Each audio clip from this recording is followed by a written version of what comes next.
All right, Christian Christman, welcome back to the show, my guy. Thanks for having me back. Well, you know. I feel when you called or texted, I was like, well, I either did good or he's desperate, one or the other. Well, yeah, you're good. That's why. Oh, baby. Well, I had fun for sure. The first time? Yeah, it's super fun. I joked with Tyson on the last episode that we're now half as many hosts. So. Yep. That's the only big difference, but otherwise, same thing, same show. Still going. We miss him. Miss Nick. Last time you were on, we talked about a bunch, but we kind of finished on parenting. I thought that would be a fun place to kind of start. Yeah, definitely. Yeah, we had a lot of fun, but we started getting to like good stuff at the end, like deep. I say good stuff. Yeah, deeper stuff. Deeper stuff. We did get into some good stuff. I enjoy the other stuff too. The other stuff is good. And we'll probably get to that stuff at the end. Oh, I got news on the gaming front. Don't worry. Okay, all right. Yeah, we got to hear about it. So, what, like, if you could describe your parenting philosophy, what would that look like? So, time with your kids, obviously, is just, there's no replacement for, like, you've got to spend time with your kids. There's no way around it. Quality time versus what I think just quantity wins out. Like, I would give, with a caveat, if you're just a crappy parent and just beating your children and screaming at them and, you know, life is miserable and you're okay, maybe it's better not to be around. Right. But like spending time with your kids, you got to make time for it. And that's I've never listened to, is it Ted Tripp? Yeah. I've never like listened to his book, read any of his content, any of his stuff. Okay. But I've heard enough from people around me that, so the whole idea of shepherding a child's heart, like there's things that you have to do. You have to correct your children. You have to bring discipline. That's important. But if that stuff is done in a context where you don't have relationship outside of that with your kids, like the only thing you're doing with them is correcting them, that's not going to be good. Like you need to have other stuff going on, I think. Otherwise, how's it going to be received? How's it going to be understood? They're just going to think, oh, anytime dad's around, he's disappointed. He's not happy. I'm a failure. I'm doing something wrong. I remember, I don't remember who said it, so I can't give the right attribution to the quote, but it was basically, if you tell your kids that they did something wrong-ish, all they're going to think is, I'm wrong. So you have to explain that. You got to explain stuff to them. You have to have more relationship with them. Cause if all you're coming at is just, this is wrong, this is wrong, this is wrong, this is wrong. You don't have positive interactions. Like they need a lot of positive interactions for every correction, for every training, for every so you have to do it.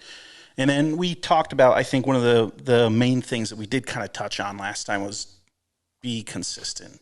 Like, just be consistent. Let your yes be yes and your no be no. And there's times when it's like, oh, I could let them get away with that. It doesn't matter at this moment. But it's like, I specifically choose not to. So that it's just like, it's always, they know where the line is. Like, I feel like that's super important for them to know where the line is. I don't know if we talked about last time, I can't remember, but there was a study that was done with, I don't remember what age kids, probably like 4 to 6 year olds, maybe even a little younger. Maybe it was like 2 to 5 year olds or something. And they went out into a unknown space with their parents, the parents and kids. And if the area was fenced in, the kid would go and they'd play like all around the whole thing. But if they go out to the same area with like the same play amenities around, the kids would stay close to the parents if there was no fence.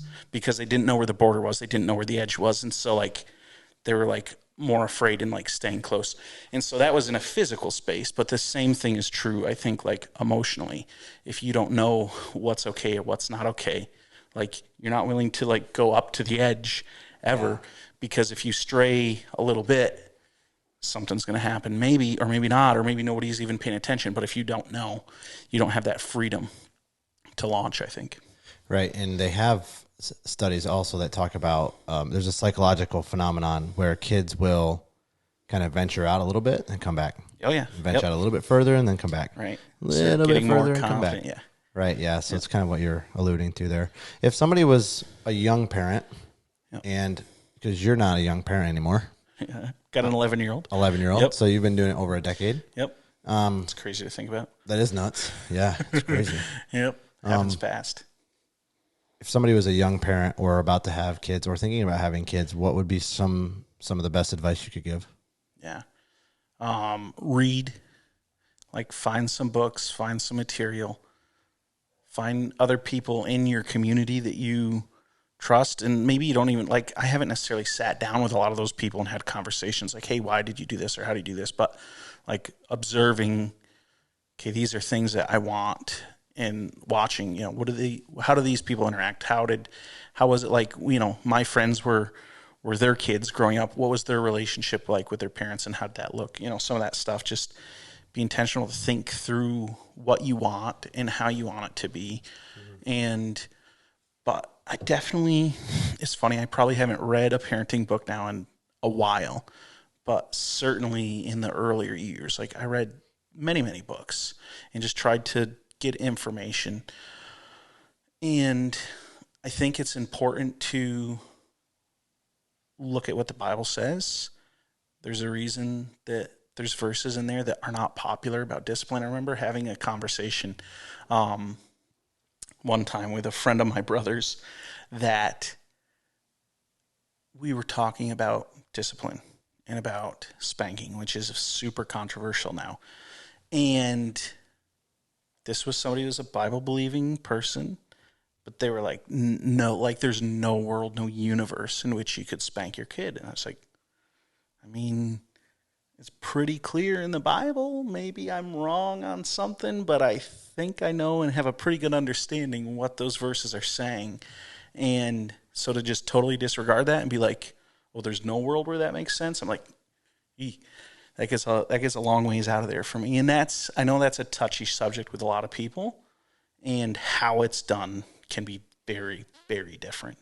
Mm-hmm. And so how that looks is probably way more important than the discipline itself. Like doing that and doing it the right way, not doing it upset, not doing it when you're angry, and doing it just because you're irritated. Like that is not the time to pull out the rod, not even close.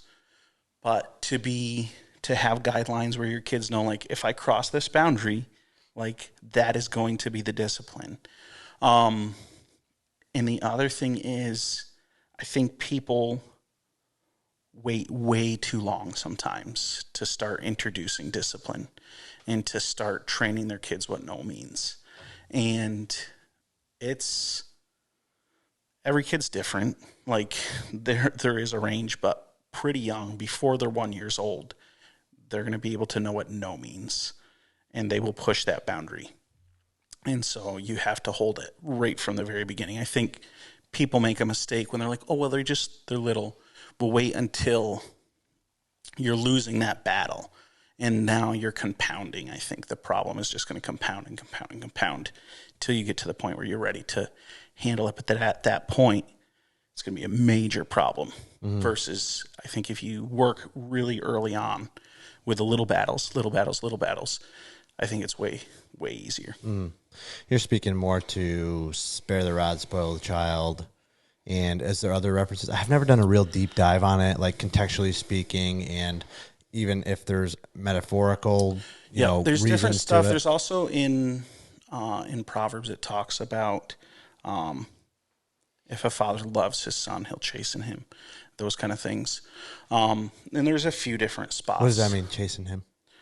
Discipline, chasten. I'd have to look it up to give you the exact, like the Greek word and what it really boils down to, but It means discipline. And I don't know if that specific one is talking about like corporal punishment or what it's talking about, but basically bringing training, bringing correction, and how you do that.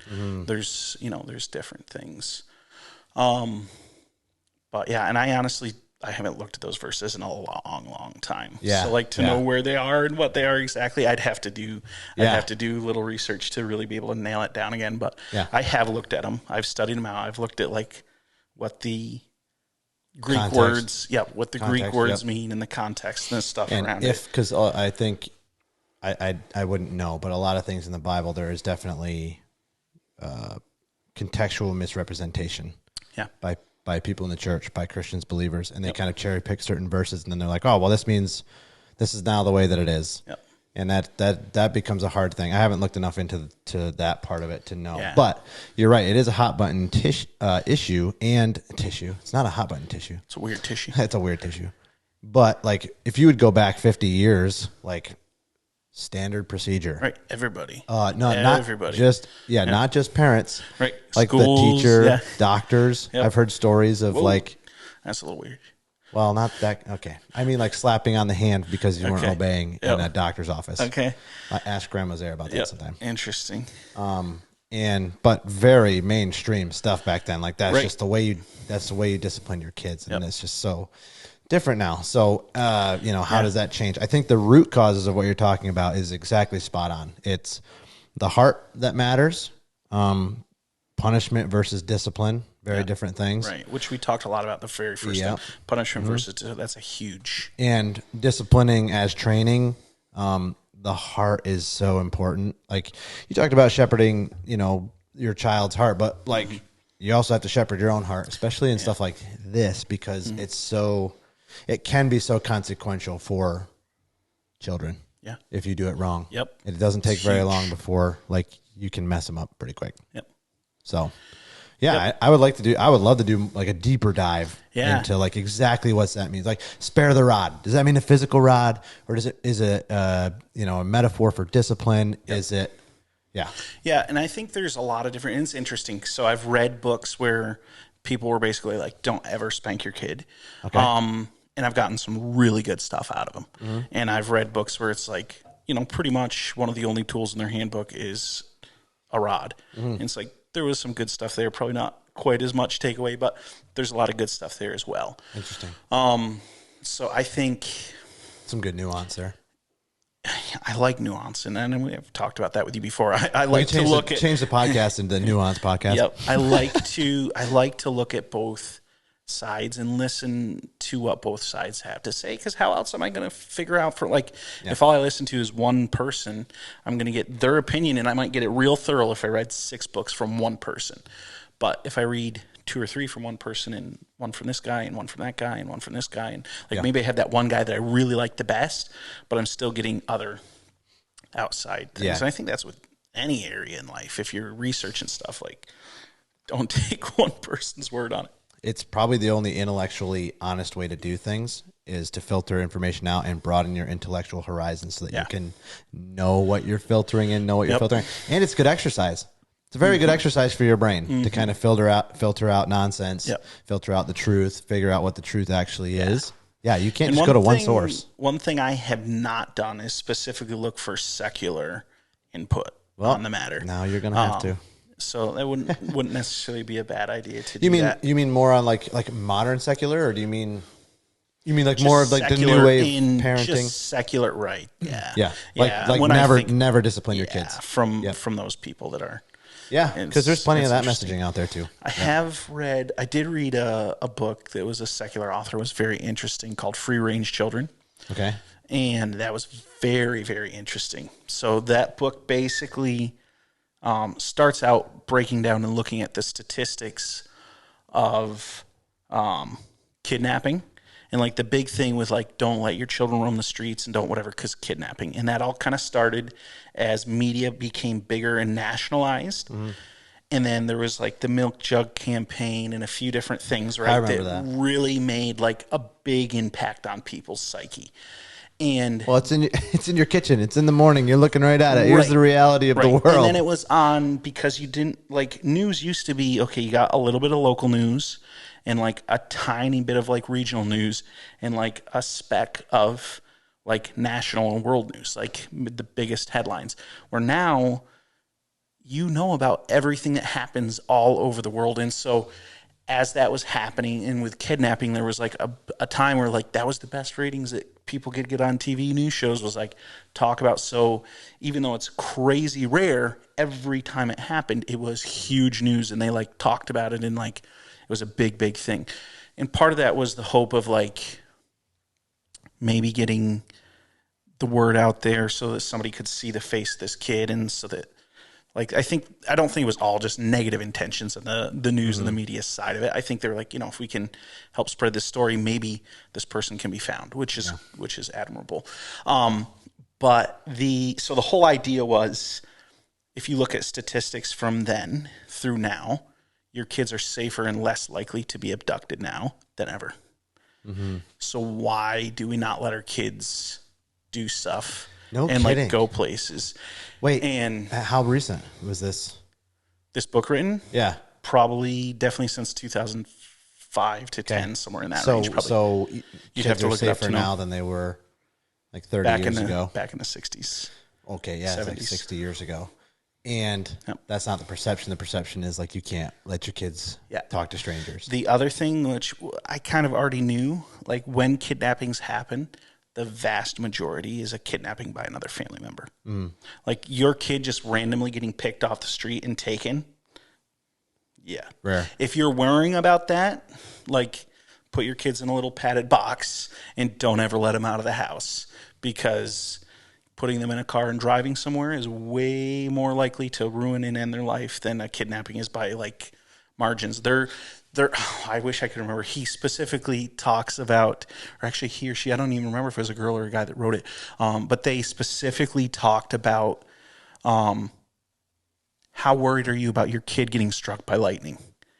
And then I think it was like your kid is like 10 times more likely. I don't remember what the percentage was, but it was like a huge percentage more likely your kid's going to get struck by lightning than get kidnapped. And so like, why are we worried about that? So that was kind of the premise starting out in the book. And then they just kind of went on to talk about like raising their own kids. And I can't remember what age. I think they had like a 10 to 13-year-old kid, somewhere right in there, that they let stay in New York City at the U.S. Tennis Open and let them come home on their own, like a 30-minute like walk to the subway, get on the subway, like ride several stops, get off, walk home. And they just left them there. And like, I would be uncomfortable. Like, I'm pretty comfortable and have tried hard to be like, adopt that philosophy. I think that's a really good thing. I have an 11-year-old. I let him go places and do things on his own and run into the store on his own and grab something. And the other night he bought baseball gloves because he's into baseball right now. And so he wanted baseball gloves. So I sent him in on his own. I was like, okay, go ahead. Go get what you want. He ran in. Took him forever. I was like, okay, maybe I need to go to check out him. Finally, he came out. But he picked out his stuff. And like just looking for those kind of things to let your kids be independent. This spring when he started practice for baseball, it started out at the school in the gym, and we're only like a block and a half away. So have him go down and come back on his own, like that kind of stuff, little things. And then this little later this spring, I had him ride his bike to Krogan, which is from my place. It's like 5 miles maybe. Ride to Krogan, go to the hardware store, grab a part, and come back. Did it all on his own. And like, I can send him with a cell phone, which is nice. So I can track where he's at. And if I need to get him, I can. And if he needs me, he can get back to me. Yep. So that's really nice. But yeah, having that independent, like you can just see it builds like independence in them. And they're like, oh, I can do stuff. I'm capable, you know? Do you ever get any like pushback from like coaches, parents, store clerks? I had, I shouldn't say it was really pushback, but there was like the first time that he like went, his coach was like, hey, do you want to ride? And he called and he's like, my coach thinks I should just ride back. And I was like, no, like you're good. You're on your own. You're fine. Like, just tell him you're fine. I'd rather you just go on your own. And I don't think the coach was like pushing I don't think they had a problem with it or anything. It just, they're like, oh, he's on his own. Like, I could just give him a ride. And then when he was younger, a couple years ago, so he would have been like 9, we were at a fair, at a county fair, and I had let him run out to the parking lot to grab something from the car on his own. And somebody saw him and was like, little kid on his own. And so they went and got the cops and were like, there's a little kid all by himself. So he came back with the cops. And what did they say? They're like, do you know where? I was like, yeah, he was out in the parking lot grabbing stuff in the car and coming back. They're like, okay, just checking, making sure you know what's going on. Yeah. It's like, yep, we're all good. So interesting. It's no big deal. But that was like a moment where you're like, like, am I going to pay for like trying to give some independence and build some independence? Yeah. Like, you run that risk in today's society. You don't know how people are going to react and what's going to happen when you try and do what you think is right on those situations. Not everybody agrees with you, and you're in the minority, not the majority on some of that kind of stuff. I don't think it was your episode, but we talked about a local incident, a local case where a woman let her son walk a couple miles into town or something like that. That wasn't local. That was a ways away. Are you sure? Okay. Yeah, it was because it became a big like national story. You got arrested? Yeah. Oh, really? Where was that? I want to say it was like out west somewhere. What? No, I'm talking about something. No, something happened local. Okay, like maybe there was something different. Yeah. Maybe this is a different story I don't even know about, maybe. Yeah, no, similar thing, I think, around Lawville area. Same kind of thing. Let her son walk in, police got called, and then Child Protective Service got involved, and bad. Very interesting. It's so crazy to see the progression, or I don't know, digression, whatever you want to call it, from like the past. Because Grandpa Zare was on here, and he was talking about how like when he was young, first of all, they were so autonomous back then. They would be like running tractors when they're like 5, and then they'd be going to town like miles away with no bikes or nothing. Like they'd be walking 2.5 miles to get like a carton of ice cream, and then 2.5 miles back in the winter time or whatever. Right. Interesting to see the creep. Onto your media point, like that is, I think, especially in the last 5 years or so, for obvious reasons, people are waking up to those things. Like I think there was a time period where people thought that the media was like trustworthy, and then a couple of examples would be plane crashes. Oh, yep. Right, yep. So like right last after year, the election, right after the inauguration, this spring, early spring, there was like all of these plane crashes, but it just so happens that they weren't actually happening more often than usual. It's just that they were being covered so much, and everybody you would talk to, like, I don't want to fly. It's so dangerous. Oh yeah. See, and then I saw a guy do a breakdown like on YouTube or whatever with all the FFA data, and he was like, actually, it's down a little bit. It's like, I saw some. I don't know if it's the same video, but I saw. How easily manipulated are we? It's amazing how easy we could be fooled. We could be duped. And that's why, going back to the other point, that's why it's so important to be able to filter that stuff out. Yeah. Get yourself into some independent media and watch both sides and filter it all through. It's not, you shouldn't be allowing them to filter the information for you and then broadcast it to you like it's gospel. Like you have to filter it yourself. So yeah, it's interesting. And I remember right after the election cycle, I was very curious to kind of see, okay, how's the first little bit of Trump's second presidency going to be? And so I was watching stuff like every day, watching news and watching broadcasts almost every day. I was watching, I guess it wasn't every day, but it felt like almost every day there would be a news, like a broadcast showing the when a foreign leader would be visiting, and then they'd have like a press conference. Okay. Right? And like that ending with Trump and Zelensky in the White House and in the Oval Office with that. And so like I watched like 4 or 5 of them. Okay. And then that one. And then I don't remember if I watched another one after that maybe. But then I was like, I got to stop like following this all so closely because it was starting to just like bother me. Yeah, it can grip you. Yep. Mentally. And I was like, this is not like, yes, what's going on is important, but this is not that. Like, I'm giving it too much time and too much importance day in, day out. And I was like, no, forget about it. So I just took a hiatus, didn't watch stuff for a bit, didn't pay attention to much. If, new stuff came across my feed, I just scroll past and keep moving. Yeah. And I don't want to be a bury my head in the sand guy. I like to kind of know what's going on and keep up with stuff. But at the same time, you have to like decide how much is too much. Yeah, set boundaries for yourself or at least recognizing yourself when you've had enough. Yeah. Like when you go on a spin for a while of like following things too closely, like you get burnt out. Yep. Yeah. I do the same thing. There was one night where I was just like laying in bed and like just thinking about like all the different stuff and like playing different scenarios and stuff. And it was like keeping me up. And I was like, no, like that's too much. We're good. I don't need that. Yeah. I don't need that. A last point on the media part is just like catchy headlines, and then like the best is when they'll have like a headline that says something like explosive and provocative, and you click on it, and like the whole article is kind of disproving the headline, sort of, almost. Yeah. And like how dishonest. But there was a clickbait.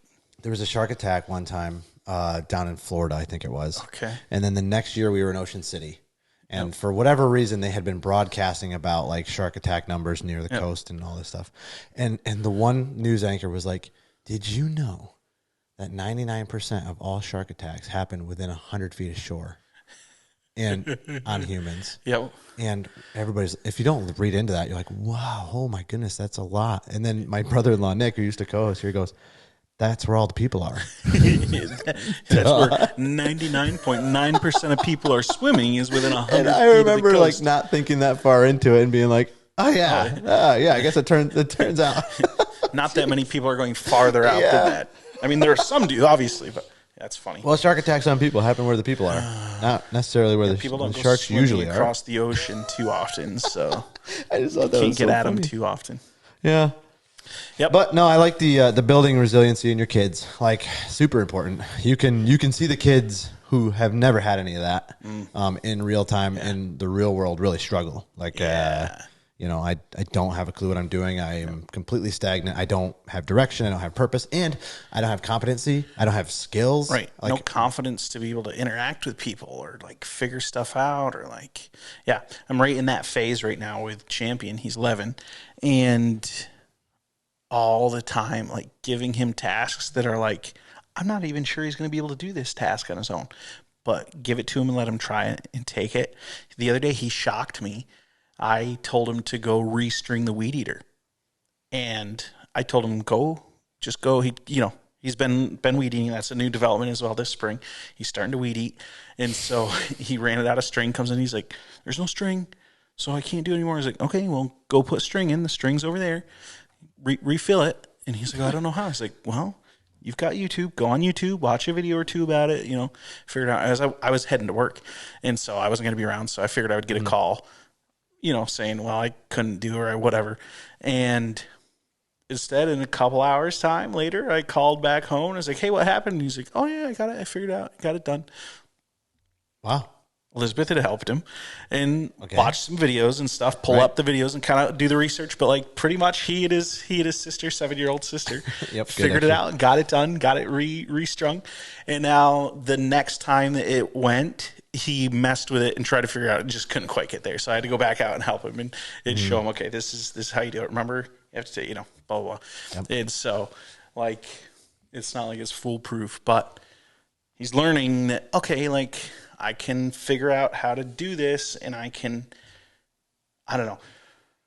We've had different people working for us over the years, and people that can figure stuff out on their own. Yeah. Like give them a task, and they come back, and the task is done versus, well, if you haven't already spelled it out for them, good luck. And it's definitely very valuable to be able to be like, hey, can you just go figure this out? And they do. Like, that's the most valuable employee, in my opinion. Yeah. Yeah, it feels like in our current space, especially in the United States, I can't speak for anywhere else, we're struggling raising competent human beings that are formidable and will contend with the world. Yep. I just see that everywhere.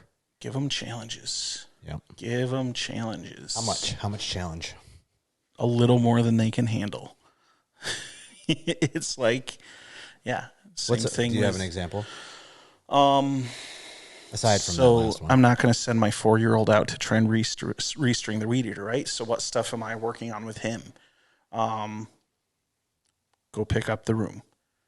Okay. Then go back with him and be like, oh, you missed that and that and that. Point out the things and then leave him again. Don't sit there and watch him pick them all up. Leave him again, let him do it, and then come back and check it. Let them do stuff on their own. Like, don't just be over top of them all the time. But then at the same time, you have to work with them as well so they can see you work and see you do stuff. So today, was at the shop. Champion is breaking down. I sell monuments. gravestones, and they all come in wooden crates. So he's breaking down crates. And it's not like breaking down pallets. Hardwood pallets are tough to break down, even for a full-grown man. There's tools that are specifically built to do it because it makes it easy. But if all you have is a crowbar and a hammer, like it's not easy to rip apart hardwood pallets. It can be done, but it's not a simple, necessarily easy job. You need a little bit of strength and a little bit of know-how on how leverage is going to work and to get it done. But the crates, a lot of times, are stapled together. They're like long staples, but they're stapled together. They're not too hard. And so I walked out. And he'd been out there working. Grandpa's mostly working with him. I'm not even really directing him much with those projects. He's working with Grandpa. So he's got him pulling apart stuff. And I saw he's got a crowbar and a hammer. And I know the easiest way to take those apart is just take your hammer and just knock them apart. They come apart pretty easy.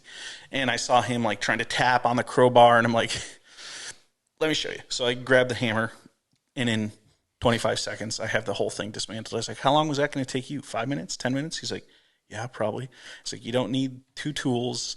You don't need to do this. Like, just bang them apart, and you can just knock them apart pretty easy. So showing them how to do stuff as well. And I think it's good for them to see, like, here's where I want to get. He's not, even with the right technique, he's not going to do it in 30 seconds. Yeah. It's going to take him longer. He's a little boy. I'm a full-grown man. Like, there's differences here. But I remember my first, so doing the monuments, we engrave lettering into headstones. That's one of the big things that we spend time doing in the shop. And so the first things I did was cornerstones. They go at the corner of the plots to mark them. They have the initial for the family's initial on them.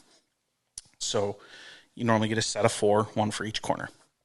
And that was one of my first jobs sandblasting, was engraving these corner markers because they're small, they're cheap. If you mess up one, it's not that big a loss. Whereas a huge whole chunk of perfect granite is expensive. So I remember sitting in our shop, or not our shop. We didn't have a shop. It was just a little booth, basically plywood on 3 sides and then a little piece of tin over the top, and the sun just beating down on me. And I remember just dripping sweat, sitting there trying to sandblast. And it would take me 4 minutes maybe to do each single letter. And like now, if I do one, it's like 25 seconds. Mm-hmm. And that's about what it took Dad to do them back then. And I knew how long it took Dad, and I knew how long it took me. And it was so frustrating.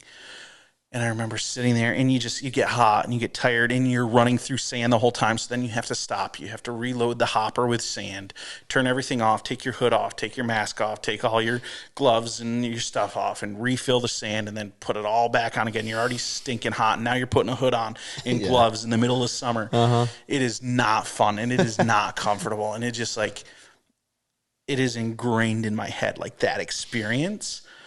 But when I got to the point where I could do them in like a reasonable amount of time, like a minute per marker, maybe it was still twice as long as it took Dad, but like I could get it done in a reasonable amount of time. Like the sense of accomplishment and being like, oh, I've got it in me. Right. I can do this. Mm-hmm. Like that was huge. And so for me, I'm looking for stuff where I can show him, okay, here's the standard, but you can do what you can do and at least figure out and get partway there. And like, I remember having a lot of pride in being able to help out with the family business and being able to like produce something that was being sold to somebody and like help put food on the table, essentially. Right. That felt really good as a young man. Mm-hmm. So I want to give those experiences well to my kids as they're growing up and as they're learning. But I think you have to balance give them stuff that's probably impossible, and maybe they'll surprise you, like the weed eater string, or it's okay to fail and to be like, hey, I need help with this, and like to get to the point. Like I specifically give him tasks like that weed eater.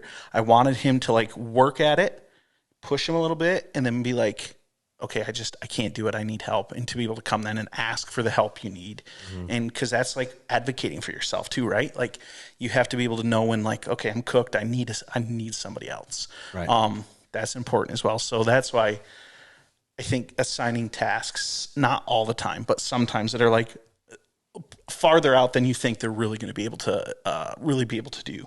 I think there's value in that. What is one thing that you were pretty set on when you started parenting that you've maybe become more flexible on in the 11 years?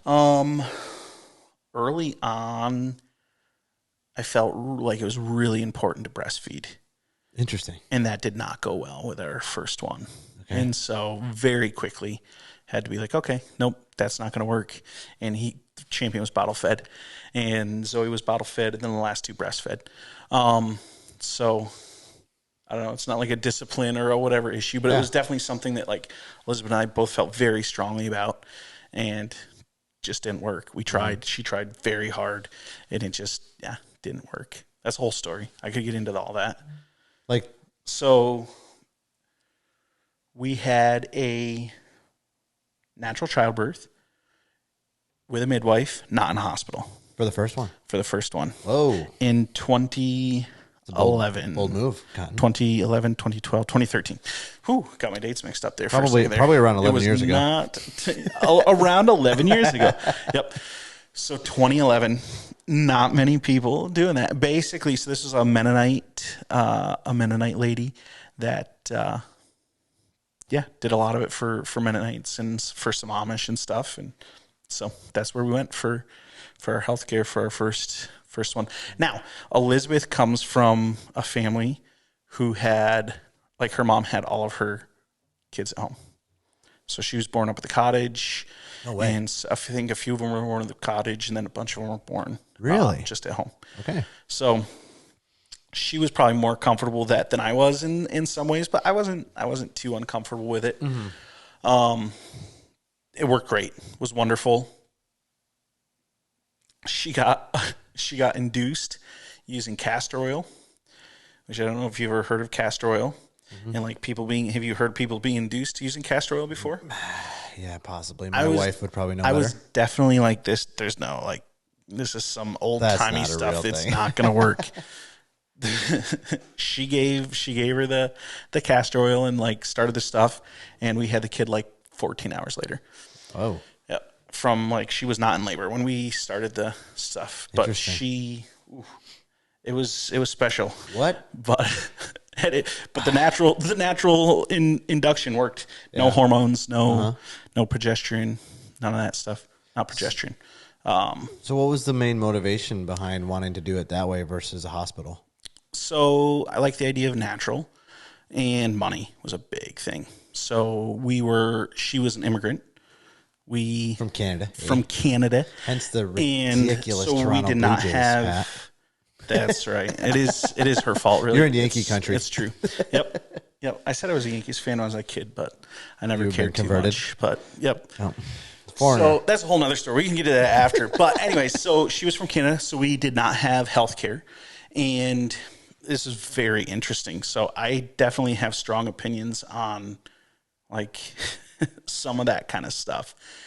Because if you legally immigrate, so I sponsored her to come, and I signed paperwork saying I would not take government-funded health care for X amount of years, that I would make sure to take care of her expenses and her stuff. That is part of what I signed on, and like, it's all part of the paperwork. As soon as we got pregnant, there was people in social services stuff that were like, oh, well, we need to get you on this program. We're like, no, we can't, because, it doesn't matter. Sign up, like, you'll be covered. It'll be fine. And that ticked me off so bad. Really? Because I was like, very clearly, like, I know what I signed. I looked through the stuff, read through all the stuff. Okay. Because there was a conflict. There would have been a confliction between the papers you signed, right? So it was kind of a moral discussion, not just because otherwise those programs being available would have been a great thing. Sure, right. Which we took advantage of once she was in the country for some of the later pregnancies. We were able to take advantage of that stuff with good conscience. But the fact that there's people that are willing to just lie, right? And not just like random people, but like the people at the government agencies that should know but they don't care. They're just like, oh, which, I mean, part of it's like they're trying to be nice and like help and take it, but what they're doing is not legal, and they don't really care because it's the system. Yeah. And everybody's got money. And do you think that there could be a motivation there that this is like pregnancies are usually considered a high risk procedure or high risk developmental process? I don't know. And so perhaps that through their justification, it would be we are moving around some of this red tape so that we make sure you have sufficient care. Yeah, I don't know. Could be, but anyways, yeah, so that was a big driving factor. The cost of what it would have been to pay out of pocket versus what it cost to do it the other way was a huge difference. It was like 90% cheaper, basically. And that's not including if we would have had to have a C-section or any kind of that kind of stuff. Yeah, although we might have had to have that stuff anyway. You know, you never know. Obviously, some of that stuff is unknown. So, but she already knew that she wasn't going to want to be epidural and all that stuff. Like, that wasn't her style anyways. So crazy. Like I said, coming from her mom's perspective and whatnot, it was definitely very different. So pretty amazing. That's pretty amazing. We had a great birth. It was a little rough, being in labor, and she did not feel great out. Yeah, you've been through it. It's no fun. It's kind of a crazy situation, but you get through it. Mm-hmm. So had the baby, everything was great.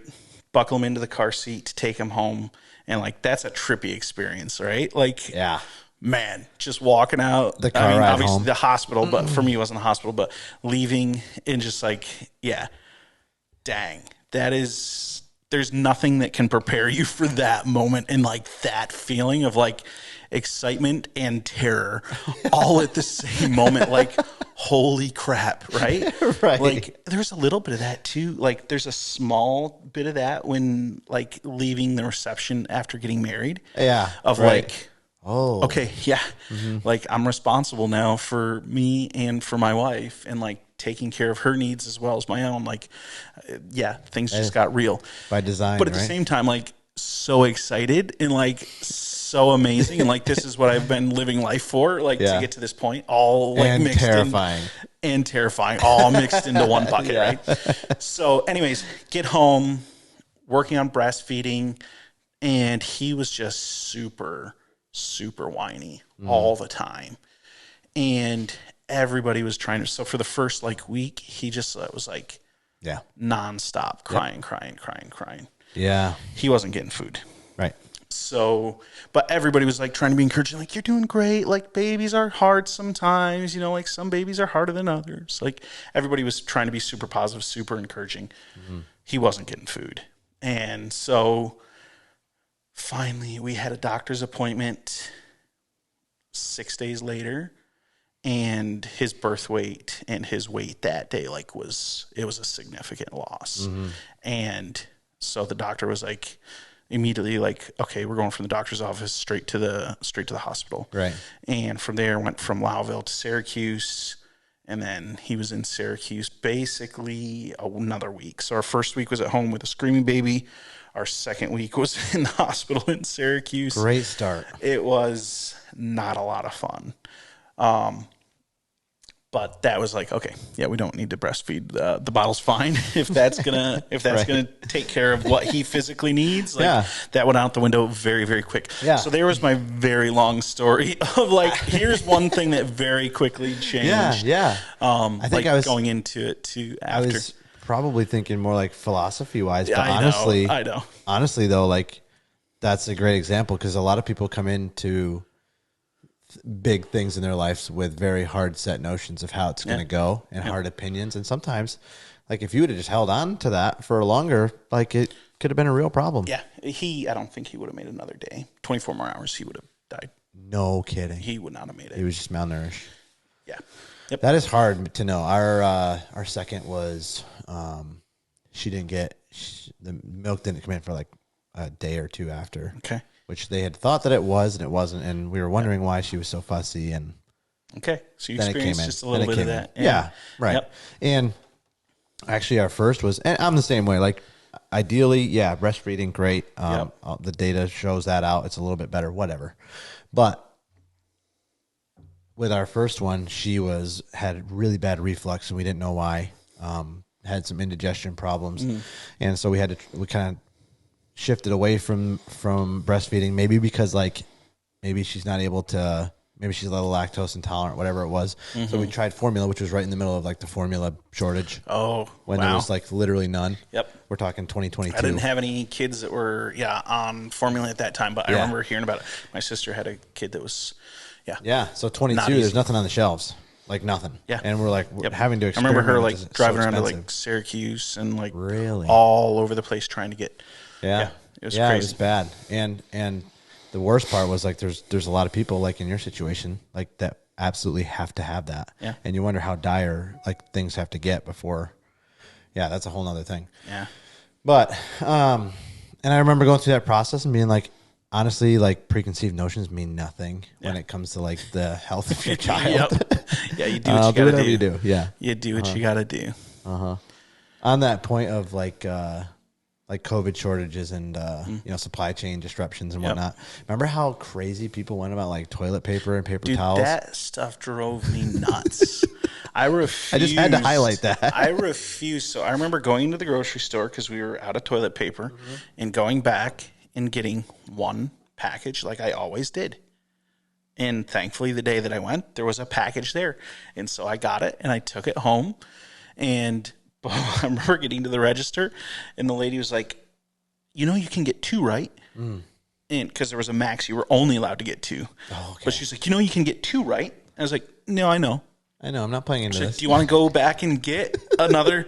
I was like, no. And she, the look on her, she was like, she didn't know how to react. What's wrong with this guy? He's not buying the maximum amount allowed. Because I was like, forget, first of all, I have running water and I have cloth in my house. If we really get to that point, there's more than one way to do this thing. Yeah. I'm not going to freak out and buy extra stuff.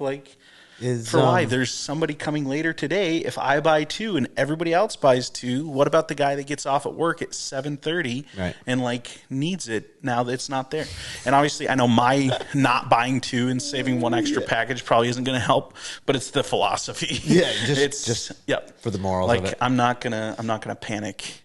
The point I was going to make about that was that imagine if it was food. Yeah. Yep. And how scary it would get. A little scary about paper towels. Guys, come on, relax. people were worried. I remember going to CVS one night because we were in Connecticut. Yep. And they didn't have anything. And Stephanie was to one of the persons hey, do you know when you guys are going to have stuff in or whatever? No big deal. Just let us know.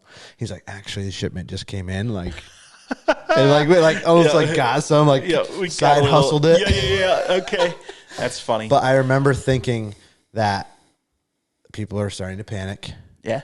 It was interesting seeing that. I don't like that. Yep. And then I thought to my father-in-law, I told him, I was like, imagine if it disrupts supply chains so much that food shortages start to happen, then you start to see. Then it would get crazy fast. Then you start to see crazy. Yep. Yeah. I like to think that I would be able to maintain the same attitude if it was a shortage of food in my house for my kids and myself and my wife. But I think that would be a lot harder. But I would like to think I would have the same mentality of get what I need and leave the rest. And God will provide what I need when I need it. Because that's what it ultimately, that's why I don't worry about it. Because I trust him. And so that was a small way of being I'm not going to react like everybody else does. I trust him to take care of my toilet paper needs. It's that simple. And so I like to think I would react the same if it was a little higher stakes than toilet paper, but I've never been in that situation. Or what about if you were stretched thinner than that? Yeah. What if you were trusting for 6 months and no food came? Right. Yep. That's a hard place to be at. Yep. Be very tough. Yeah. Yep. Okay, so throwing big philosophy questions at you. What is one thing you wish somebody would have told you when you first started out being a parent? Probably take a breath. It's going to be okay. That first week I wish somebody would have been hey, maybe take your kid to the hospital. Don't take a breath, maybe, but that was just my situation for that moment. But yeah, I think we worry about stuff, and with your kids, it's a whole nother level of it's very interesting. But You're not going to get it right all the time. Give yourself some grace. Give your wife some grace. And do your best. That's an important part, right? Like, give your wife some grace. I could always do better with that, I feel like. And I don't want anybody to, like, listen to this and think we haven't figured out, because, like, really? About as far away as that. Yeah. And there's stuff I'm just constantly working on, but that is so true. Like, we're doing this for this first time together. Yep. So. Yep. Remember that you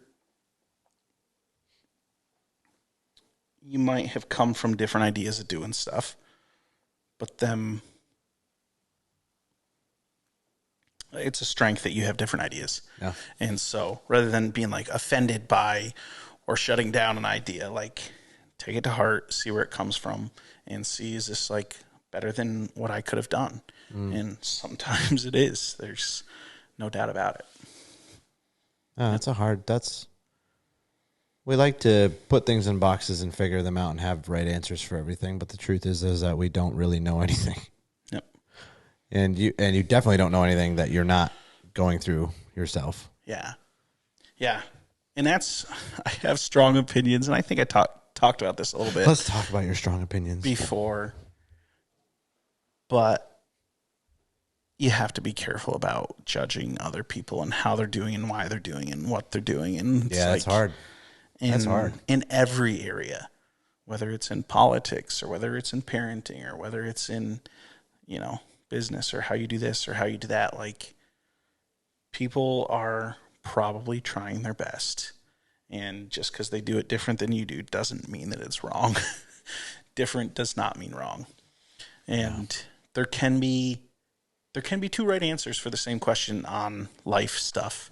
Not in math, maybe, but in real life, there are times when it's just like, hey, this is a very similar situation for this people and that people, but they have to figure out their own way to figure it out and do it. And try not to be judgmental. It's easy to be like judgmental. Oh, my kids are doing really good and they're, this and that. And then you see somebody else and you're like, man, what is wrong with them? Their kid is freaking out. But it's like, oh, maybe they have something going on, or maybe this happened, or maybe that happened, or maybe they just lost a loved one, or like, you have no clue what's going on in their day to day. Right.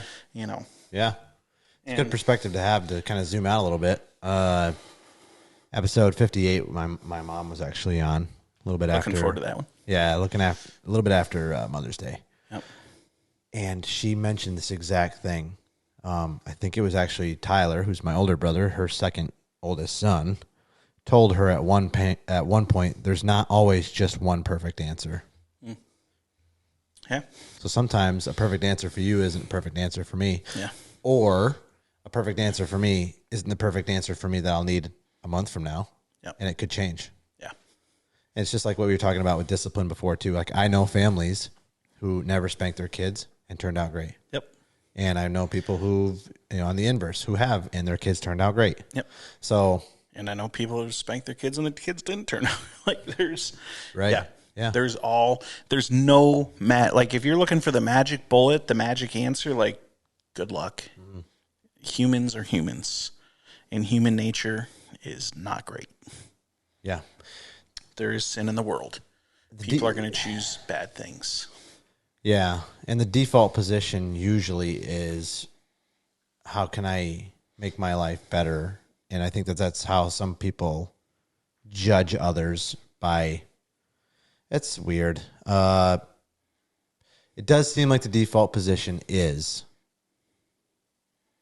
compare myself to somebody else today, not who you were yesterday, which is what Jordan Peterson talks about, right? I think that was a quote from him that knocked my socks right off. Don't compare yourself to somebody else today. Compare yourself to you yesterday. That's the only measurable, consistent variable. Yeah, that's good. I don't think I've heard that one from him. Yeah. That's really good. Because that's such a slippery slope. And just like you laid it out, you don't know their makeup. You don't know what they've been through. You don't know their motivations. You don't know what they need. Yeah. You don't know any of these things. So better just steer clear. I was just watching The Last of Us. Have you seen that show? Oh, yeah. So I was just on the episode where Joel is a kid and his dad comes home. He's a cop and sits down and has a beer. and basically knows that the other brother, right? I think Joel was the one he's sitting down with, I'm assuming. Yeah. The one that messed up was the younger brother. Yep. And so he's sitting down with Joel and like asked him about what happened. He's like, I already know what happened. I saw the police report, blah, blah, blah, blah. I know that it was your younger brother. I know it was you. And because he was taking the fall for his younger brother. Right. Because like you see the scene starts with the older brother, Joel, talking to the younger brother and him being like, he's like, I know Dad's going to beat me. I know Dad's going to beat me. And then the dad like basically ends up not reacting poorly and is basically like, okay. And then tells him, oh, Joel's like, don't beat him. Don't like, and I think the dad kind of has a moment where he realizes like my boys are living in fear of me. Mm-hmm. You can kind of tell. And then he tells a story of his dad finding out that he stole something and then just clocking him, breaking his jaw. And he's like, I don't do that to you.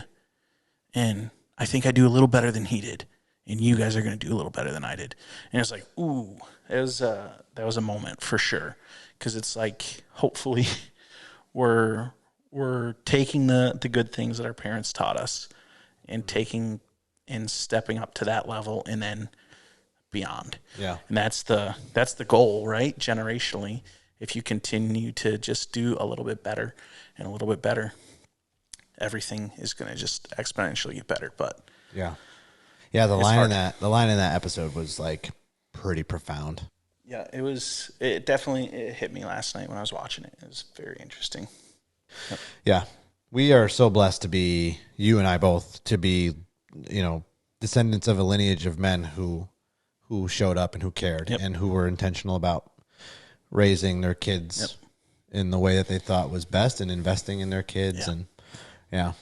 Yep. And the reality is most people don't have that, statistically speaking. And so put yourself in their shoes. Like, I can't imagine if I didn't have the examples, I would struggle. I already struggle, but I would struggle way more. 100%. It'd be harder. Yeah. Yep. And it's true. We come from a family that cared and that was there and showed up every day and did their best, and will admit they're not perfect, but are as dang close, I think, as you can get without achieving it. Because all you can do is do your best. All you can do is the best you know, and keep working at it and try and do better. And I think that's why I love when it's such a good feeling when I will be driving down the street or something and I'll see a father out walking with his kids or taking them to the park to play ball. Yep. It's like, you're doing it right. Yeah. You're doing a good job. Yeah, you just want to go up to him and like pat him on the back. Just like, keep it up, man. Keep holding the line. Yep. You're doing well. Yep. Yeah. We need more of that. More encouragement. Yeah. Especially for fathers and mothers. Yeah, everybody's going through it. So I love that one of the faster growing YouTube channels right now was Outdoor Boys. Easier Set Podcast, obviously close number 2. Oh, do you know who Outdoor Boys are? Have you seen their stuff at all or heard of them? Yeah, he got massive in the last 2 years.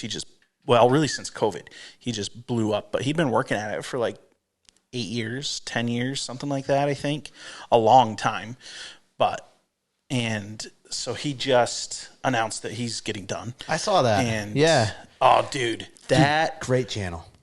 That hit me. Like, I was emotional. Like, I felt like a friend had told me that they're leaving town and they're moving.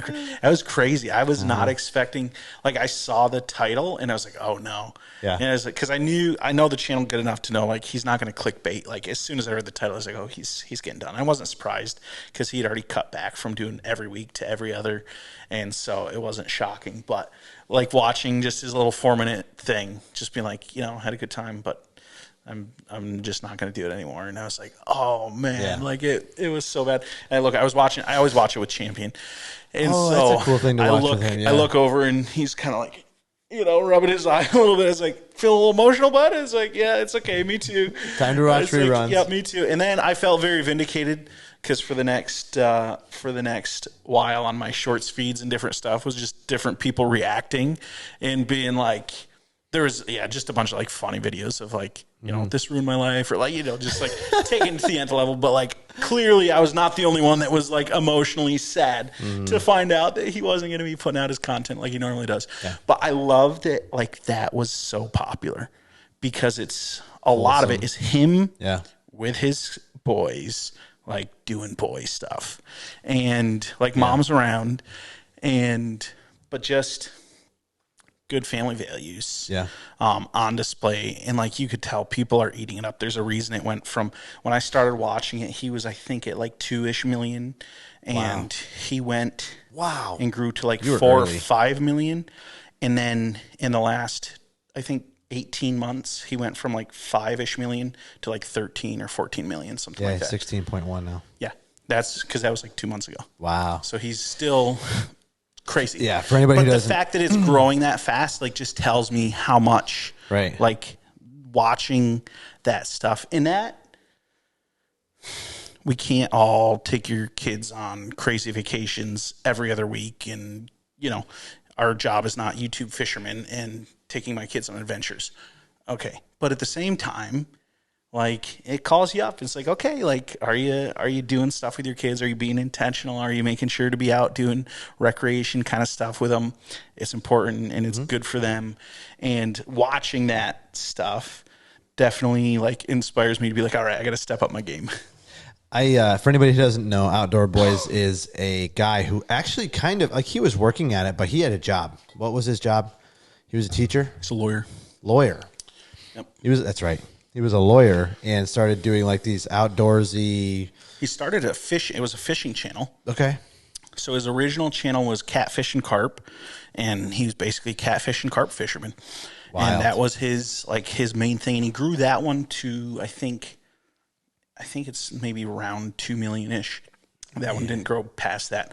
And then he kind of transitioned to the Outdoor Boys because he wanted to do more stuff with his boys. Yeah, I'm not familiar with the other channel, only this one. But it's very much, I got into watching his stuff when I got into fishing. Yeah.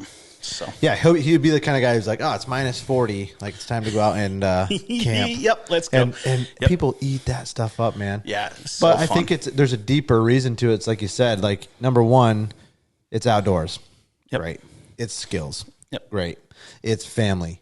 Great. And all of these things are just eaten up by a culture that you would think would just toss that aside. Yeah. It's because they're so hungry for it. Yeah. Yep. So hungry for it. Like, I think that's more of a cultural morale call to the rest of the world. Yep.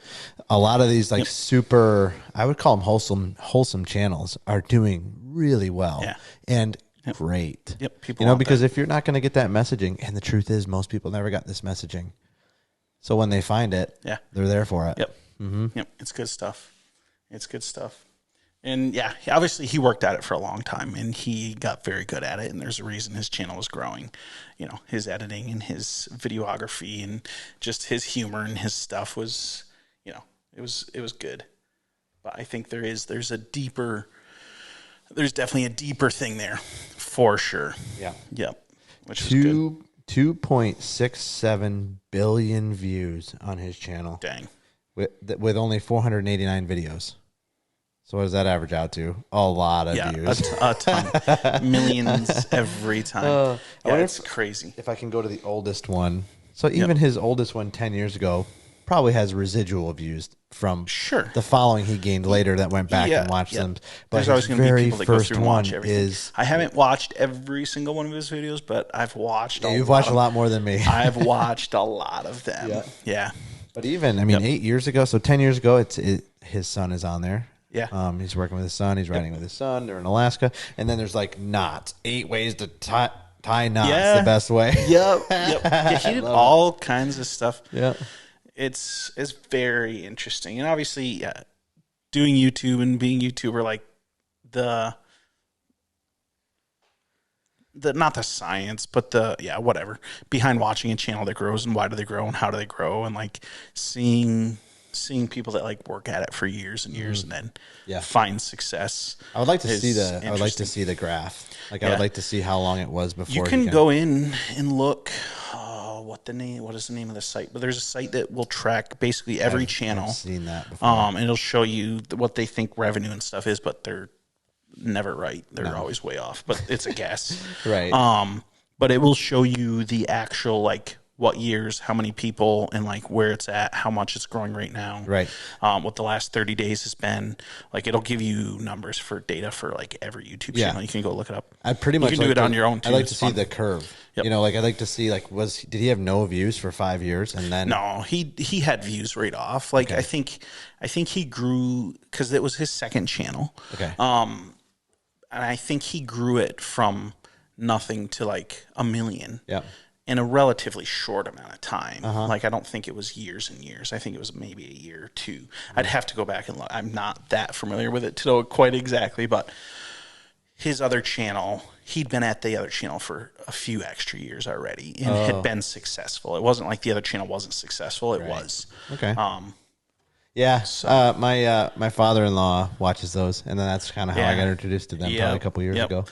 No, they are good. I got into them because of the fishing content, and the funny thing was when so I started fishing a couple years ago, and so I started watching a lot of YouTube content on fishing and this and that, and when I found his stuff, I was like, this guy looks familiar, and I was like so confused, and then I saw a video he was working on doing like a restoration of an axe. And I looked and realized around that same time he had done several different like blacksmithing and different projects. I had seen one of those videos forever ago. Okay. And then I hadn't watched his channel for like 3 years. Yeah. But like all of a sudden when I got to that axe video, I was like, wait a second. I was like, I've seen this guy before. Yeah.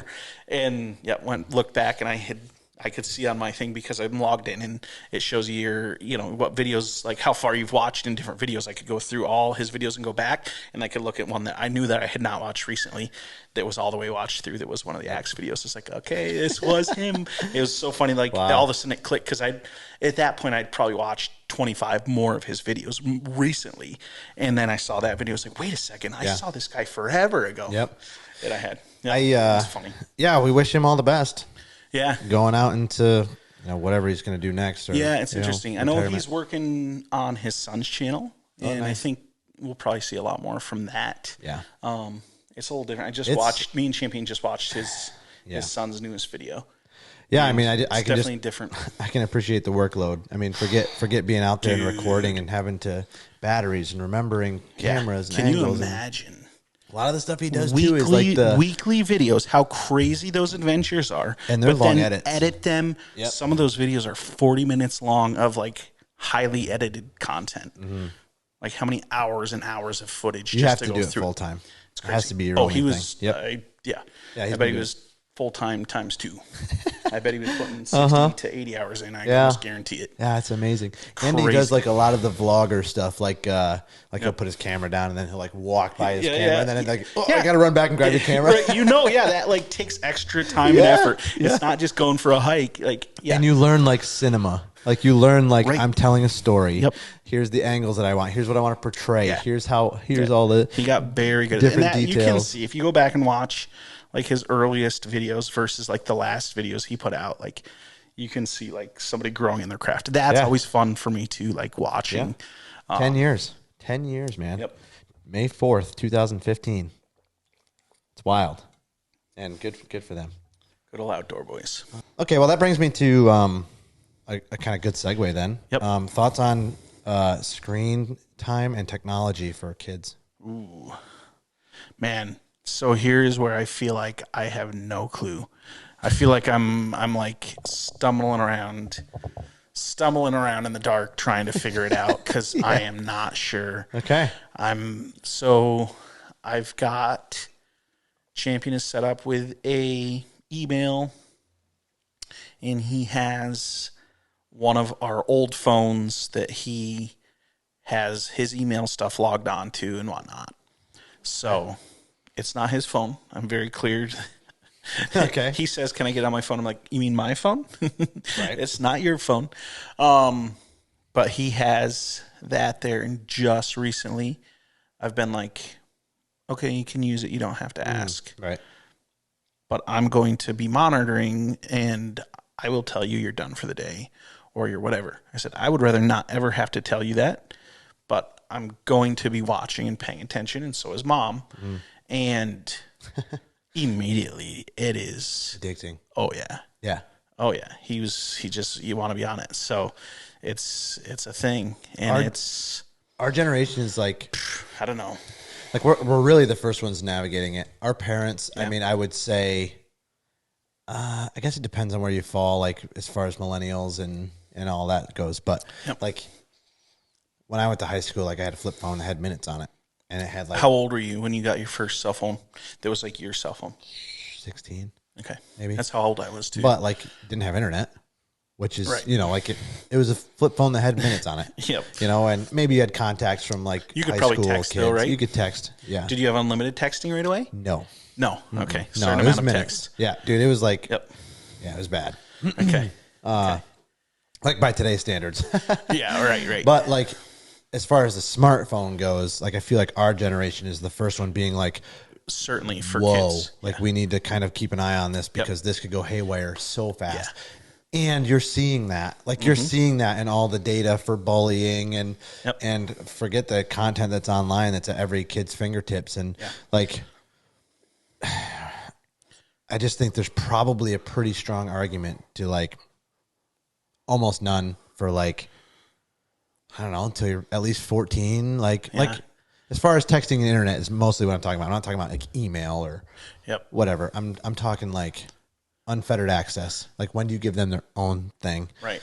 Facebook and such. Yep. Because like they're under your guise until they're 18, really. Right. Yep.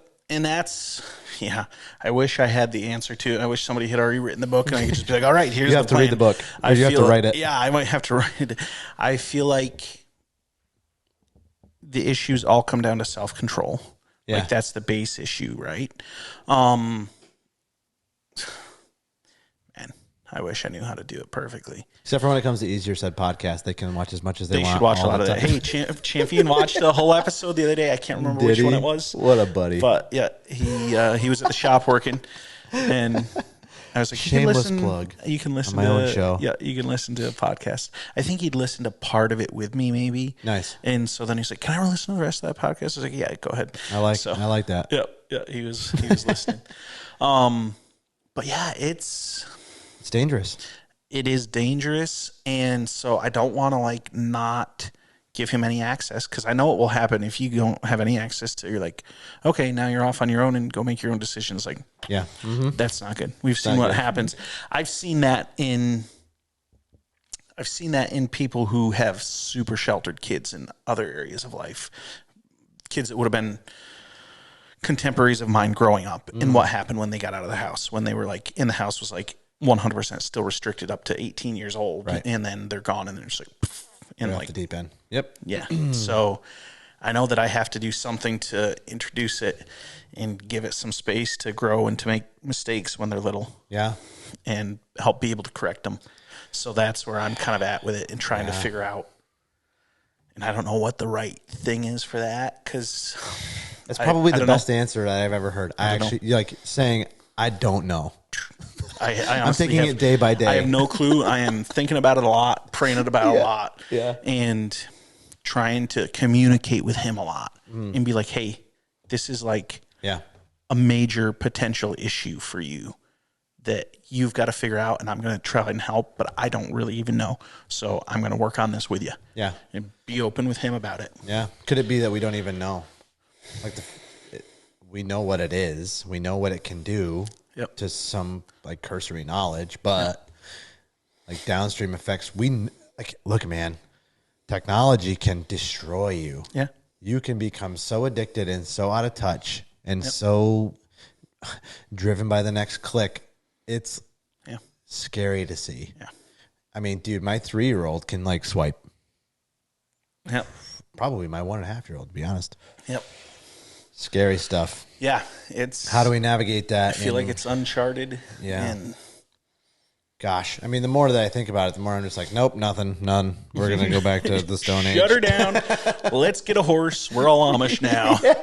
That's not necessarily the worst idea. I don't know. There might be some validity in that. Probably pretty happy. Yeah. Yep. I don't know. Yeah, that's a good answer. It's I a don't tough know. one. I try and always, up until this point where I'm now giving him a little more access to his own thing and to let him watch his own stuff.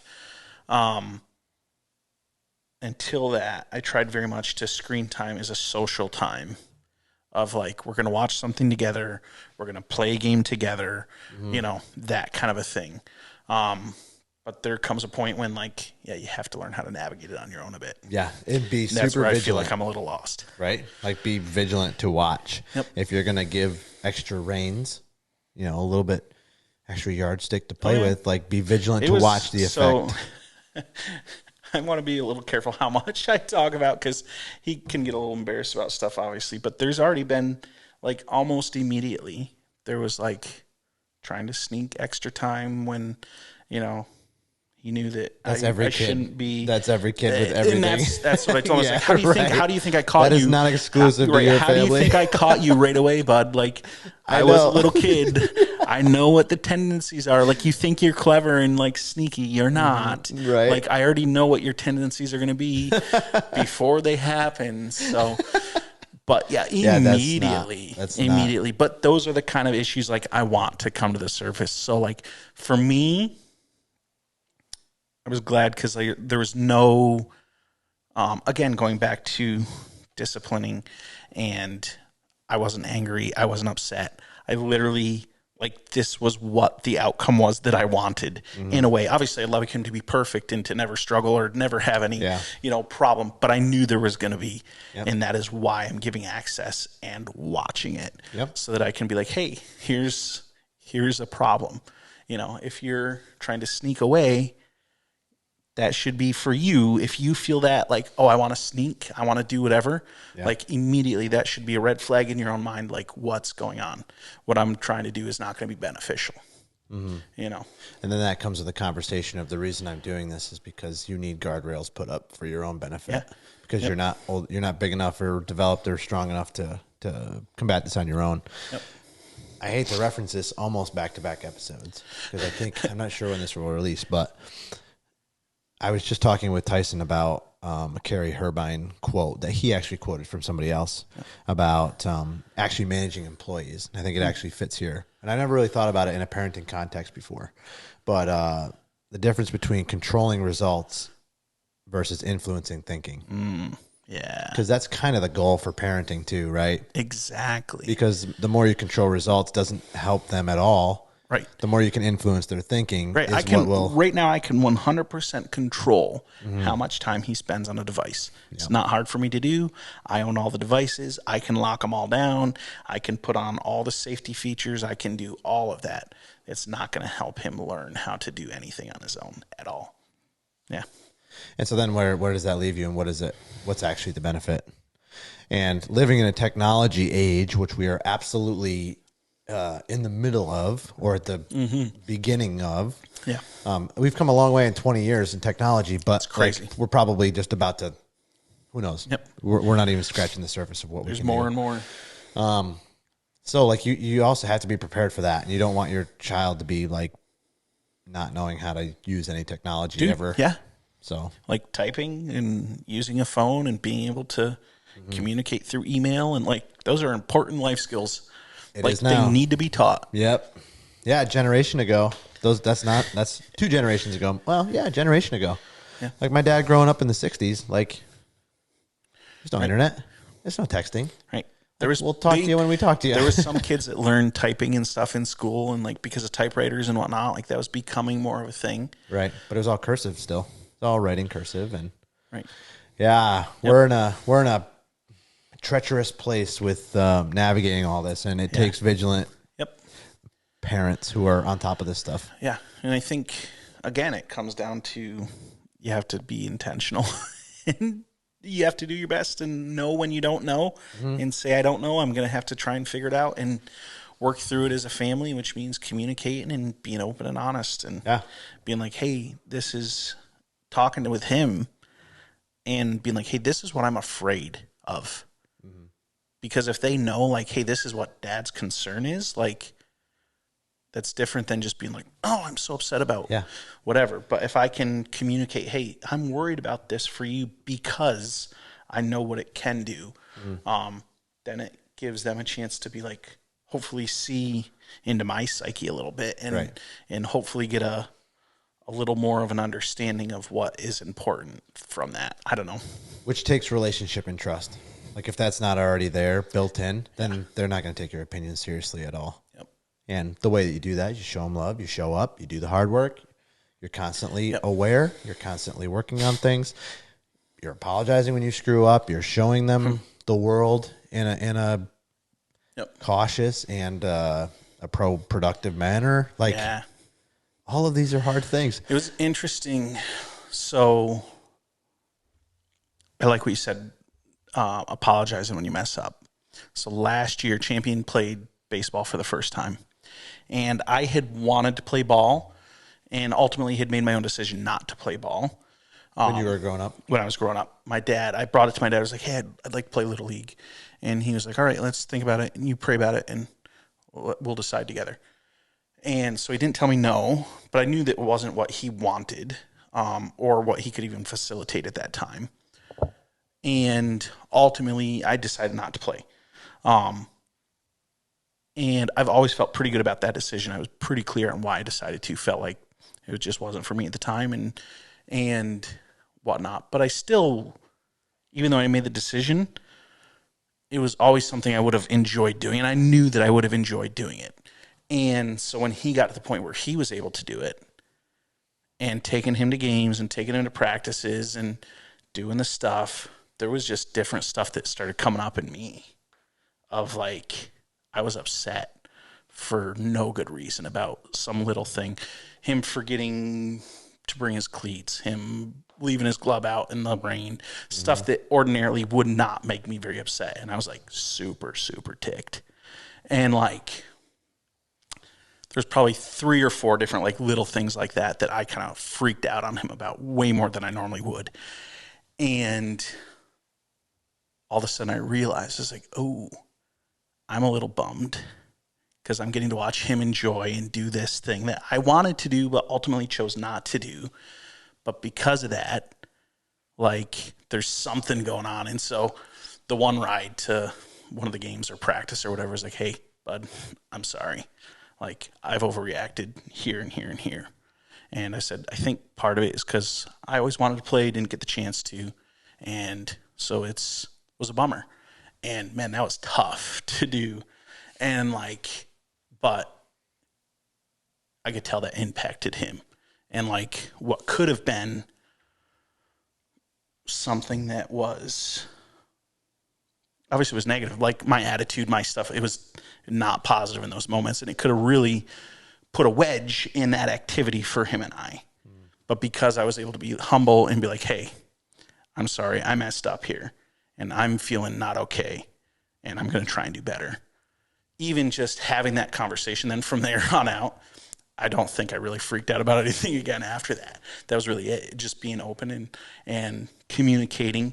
But immediately, he was like, oh, it's okay. Like, I understand. That's, it's fine. And I could tell it didn't bother him. But had I not addressed it. It could have. It could have been something that, for who knows how long, like, this thing that should have been something fun for he and I to do together and to experience together could have been totally different. But it wasn't easy. It's not fun when you've messed up on something and having to take responsibility and humble yourself and be like, hey, sorry, bud. Dad's not perfect either. Well, what a good lesson that he could see that too worked out in your humility that way. Yeah, that's good for kids to see. Versus you could have doubled down and you could have just decided to be angry about it. Right.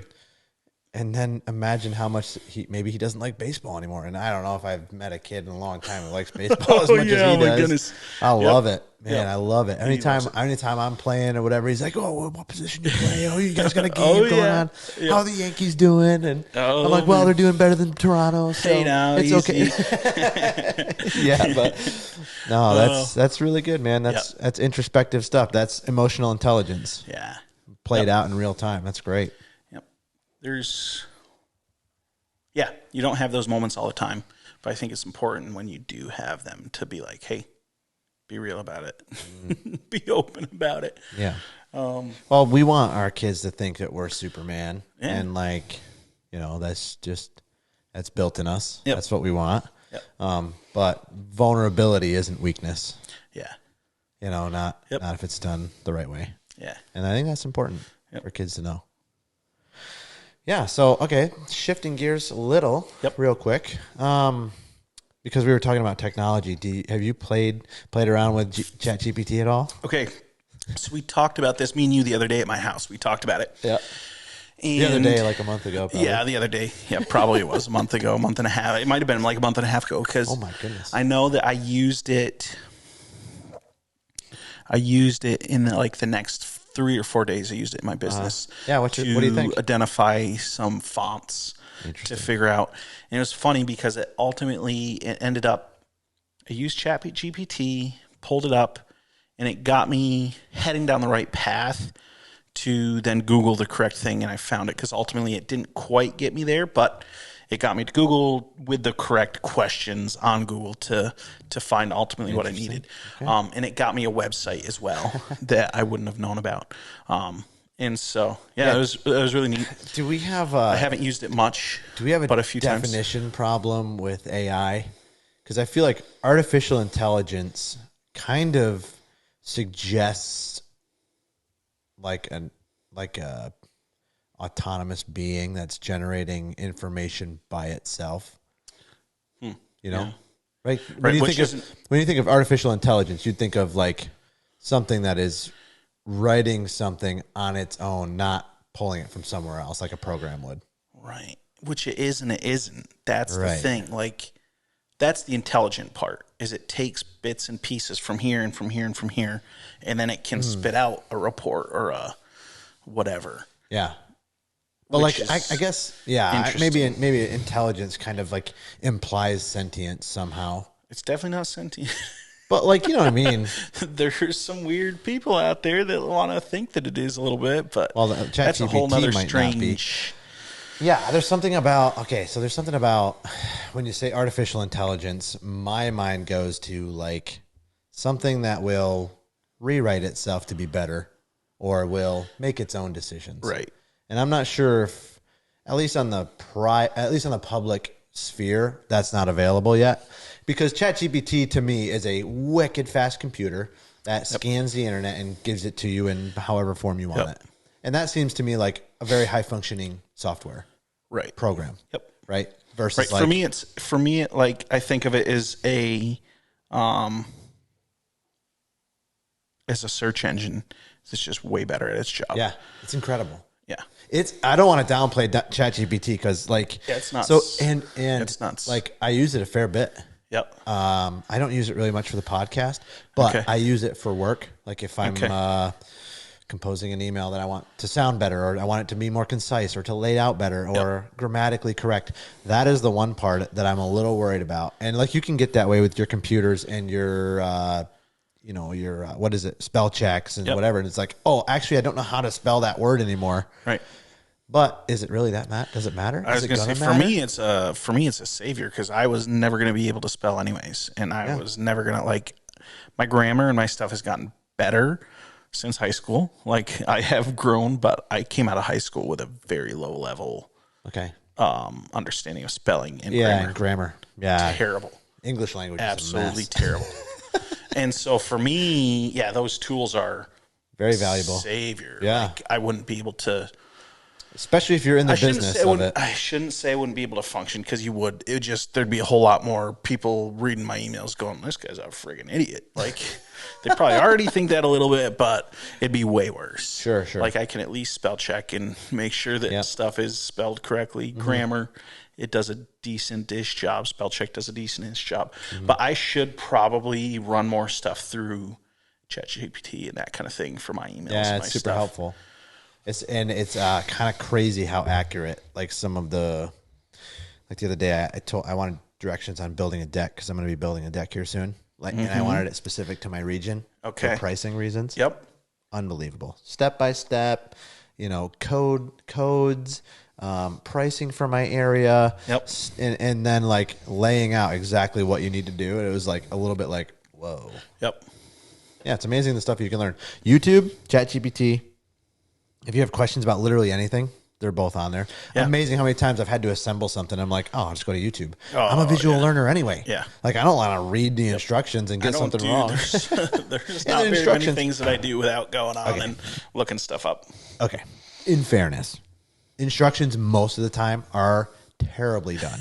Okay. Have you ever had like the little pamphlet and you're like, this is really well laid out and I know exactly what they're talking about? So I do actually fairly decent with those kind of things. You're blowing my point right out. I am sorry. I normally, but they do. It always seems like there's one point though where like it's confusing.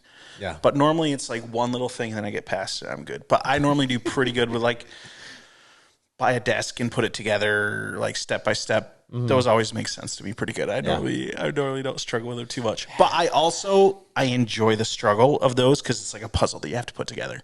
And so even if it is a little bit more, I am. You're a weirdo. So even if it is a little bit of a struggle, I actually enjoy it. I don't get irritated with it too much. Oh my goodness.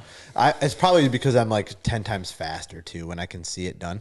There's an app. It's called like Built or something like that. BUILT, I think. And my swing set for the girls came with this like barcode. And it's 3D rendering video and it shows you the angles and how to put things in. And I'm like, probably saved me 6 hours. Yeah. Like probably. It took 6 hours anyway. You're right. I have to laugh. So I got ceiling fan the other day and I started putting it in and it has a remote. So it's got a wireless receiver. So you have to wire the wireless receiver part in. And then that has to go like up hidden in the housing up top. And so there's this big like chunk and I kept on like trying to fit the thing around like that covers it all the wires and covers the receiver to make it all hidden so it all looks nice. The facade, and I could not get that thing to fit. And I started to get super irritated. And I was like spouting off to him. I was like, this is stupid. Like, why do they design these things like this? Like, they know this thing has to go in there. And it won't fit. And I can't get the screw to go in where it needs to go. And blah, blah. And then every man's struggle. And right then there. I was like, I'm an idiot. There was like a perfect little like cutout up in the top middle. I thought it was like supposed to go along the side of this like bowl shaped thing. I thought it was like just going to fit down in, but it goes like up and there's like a slot in the like a bar and it like slid right perfectly in there. And as soon as I figured that was not on the plan. So they could have had a photo on the plans and that would have saved me 15 minutes easily. So there is always points in those plans and instructions where it could be better. But I was swearing at the not really swearing, but I was pretty irritated with whoever. Yes, the Christian curse words. Dang thing, like exactly. Tim Hawkins. Yeah, you got it. I don't swear very much, almost never, very little.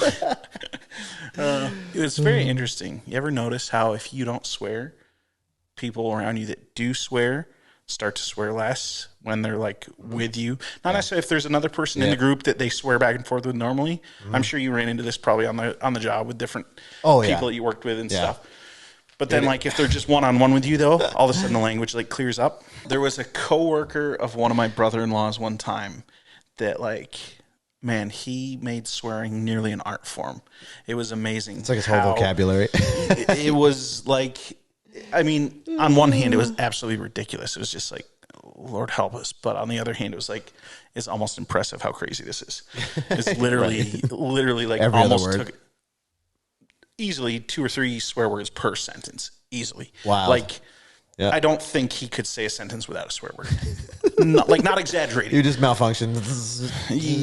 Like everything started or ended with F. Like, Like I honestly, how he fitted into so many different sentences, I thought it was impressive. It's crazy. I'm also fairly lenient on like the judgment of that because I know it doesn't bother. It doesn't bother me. It doesn't bother me, and I don't care. It's not my job to interpret people's hearts that way. Nope.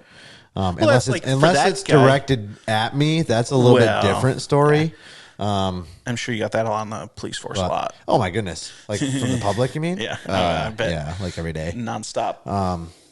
So maybe it didn't. I don't know. Yeah, just doesn't. Whatever. Yeah.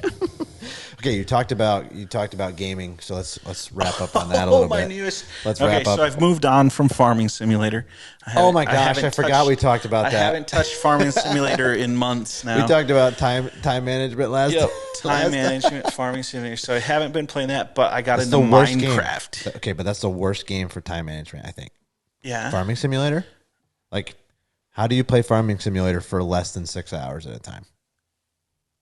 Yeah, I don't know. Like, those fields have to be plowed. It's got to be done. Those cows have to be transported. I think what was worse than Farming Simulator was back in the day, Farmville on Facebook. Did you play Farmville ever?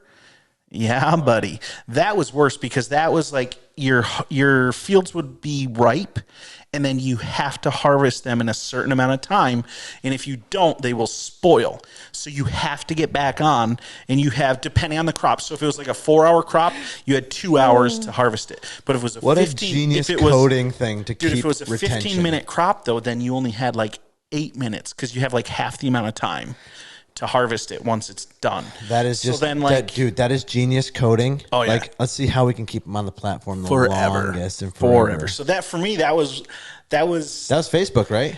That was on Facebook. That was an huge. addiction. That was one of the first, like, I would say, like, viral internet gaming thing. Like, that was for like a small time. Yeah, not like sure. There's other, bigger, whatever. But just a social media kind of thing.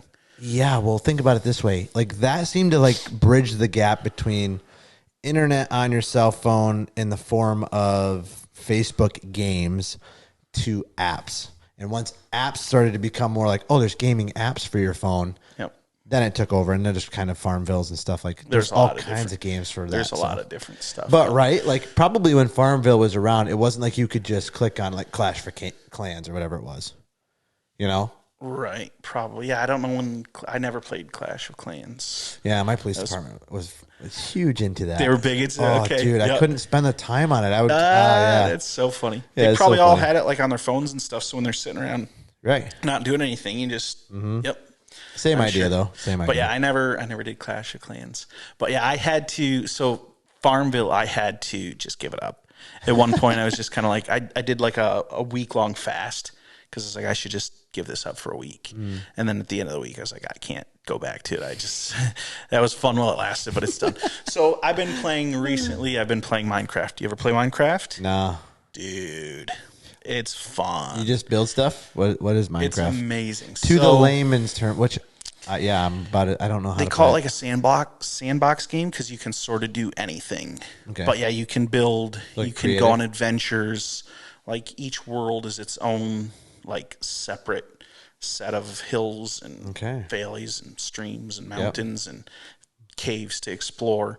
And then, you can endlessly create and to build and do what you want. Dude, it's crazy. So there's a lot of different, like, little things you can do. But then there's just a lot of open, do what you want to do. So I've been, like, working on, like, alternate reality stuff. Kind of. I've been working on building, like, cool looking houses for each of the kids, and because I play with them mostly. Oh, okay, like a little bonding time with the kids. For me. So it's funny because I had heard of the game forever ago, of course. Yep. But I was old enough by the time it came out that I was like, oh, I think it's like a kid's game, whatever. And then at some point, somebody's like, no, it's actually a really good game. And it's like, okay, well, maybe like when my kids get old enough to play, I'll play with them. But as soon as I started playing, it's like, oh, this is like, this is not just a kid's game. It's way more than that. So I've been playing with them. And then I have another buddy that I've been playing with, which is a lot of fun. I hadn't connected with him in quite a while, but we've been hanging out and playing together and stuff. So that's been a lot of fun. But for me, like, I enjoy gaming and I enjoy doing stuff, but for me, the most fun is gaming with other people, doing stuff with other people. Yeah, like a social thing. Yeah, like playing pool or whatever. Great. Same difference. Doing whatever. Yeah. That's that's a good perspective to have. I feel like people are pretty judgy when it comes to video games. Yeah. And using your time, but like, is it that different than going down to like a billiard house and playing pool for a couple hours? It was really funny. So I was talking to my mom, of course. Yeah. And you talk to your mom? Can you believe I would talk to my mother? She's not a big gamer. Surprise. Oh, no way. My 64 5-year-old mother's not a gamer. Yeah.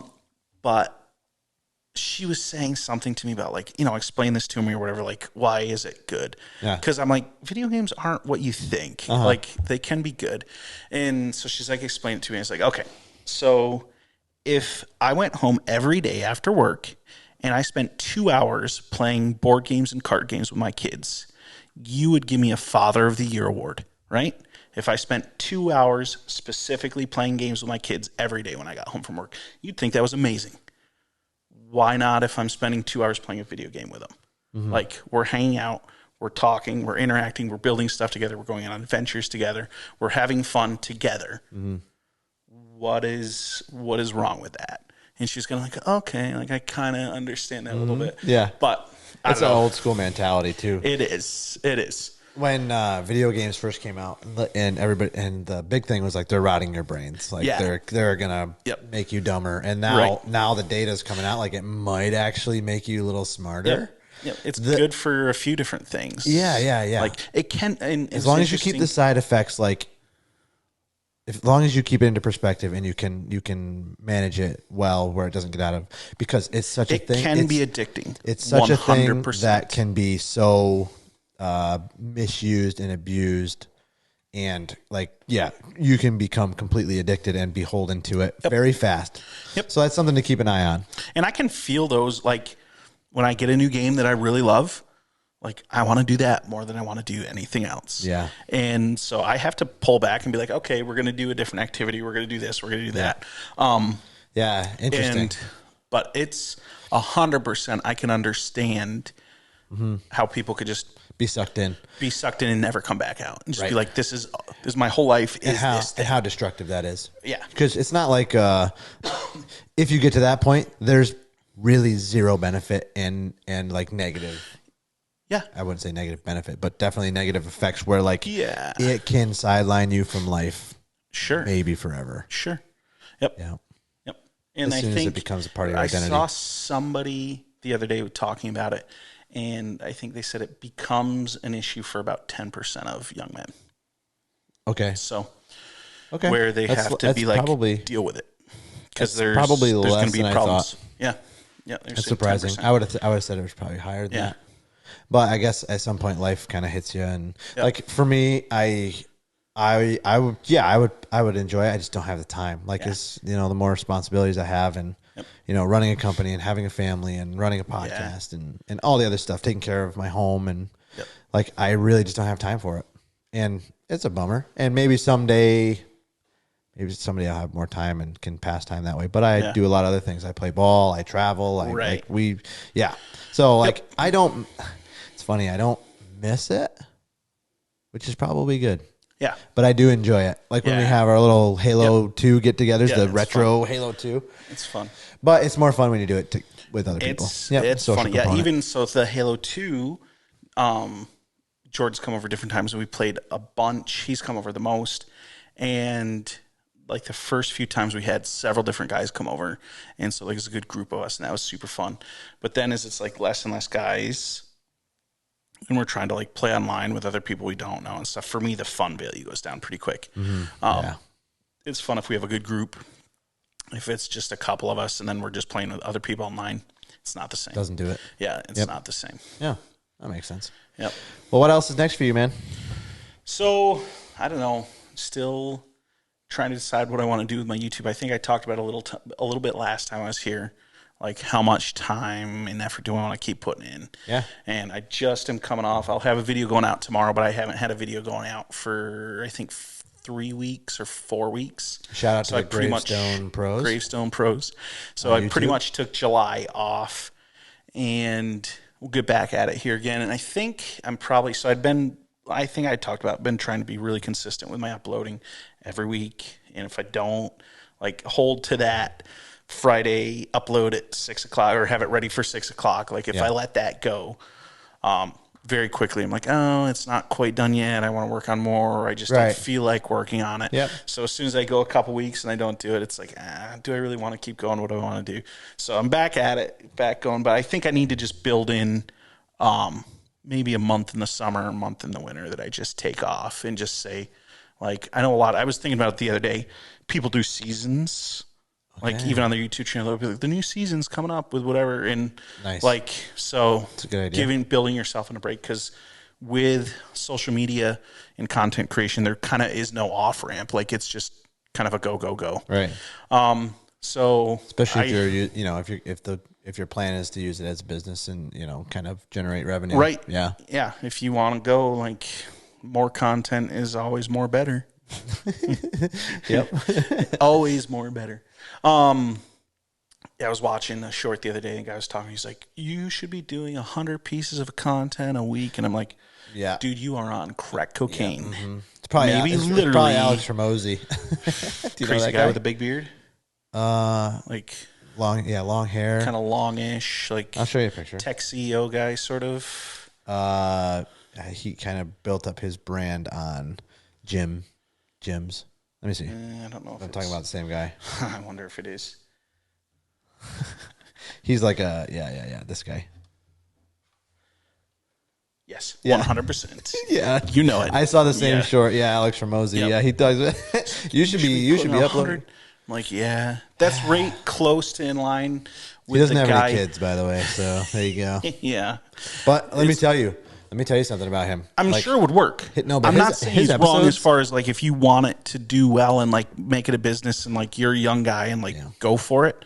Like, I'm sure he's not wrong. Yeah. It's like, that is not the stage of life I'm in. That's kind of the message. Sure. Yeah, that's kind of the message. That's for sure. But yeah, anyway, Alex Hormozy. He's kind of interesting person because like I haven't watched. I see his shorts and stuff, clips come out and stuff, but I have not watched much of his stuff if you're going to watch his stuff, watch him on Chris Williamson's Modern Wisdom podcast. Okay. Because those are like 3-4 hours long maybe, but very easy to listen to, like if you're just working on something like yard work or whatever.